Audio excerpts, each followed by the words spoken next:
ადამიანები, ვინც ჩვენ გვიყურებენ ახლა, მათ მოსწონდეს ის ფაქტი, რომ ვანომერაბიშვილს თავზე ტომარა კი არა, ზოგიერთს უნდადეს, რომ ყურფი გადააცვან, მაგრამ თუ ასეთი პატიმარი, ასეთ სენსიტიურ და მგრძნობიარე საქმეზე, რომელსაც გამადიდებელი შუშით უყურებს მთელი მსოფლიო.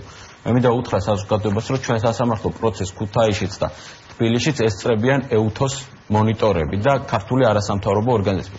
თუ ასეთი პატიმრის მიმართ შეიძლება მსგავსი რამ გაკეთდეს, რამდენად დაცულია ის ადამიანები, რომლებიც დღეს საპატიმროებში არიან.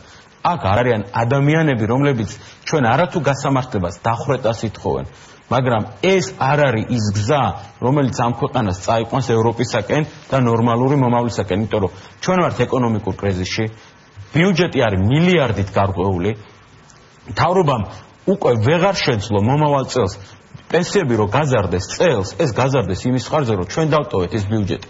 მაგრამ იმის გამო, რომ დანაკლისი ბიუჯეტია უკვე მომავალ წელს პენსიებს ვეღარ ზრდიან და ჩვენ თუ ეს არის მთავარი საზრუნავი, კონკრეტული ადამიანები უნდა გავასუფთავოთ მაგი და შეწყდეს პოლიტიკური დევნა, შედგეს დიალოგი და ვიფიქროთ იმაზე, როგორ ამოვქაჩოთ ეკონომიკა და როგორ შევქმნათ სამუშაო ადგილები.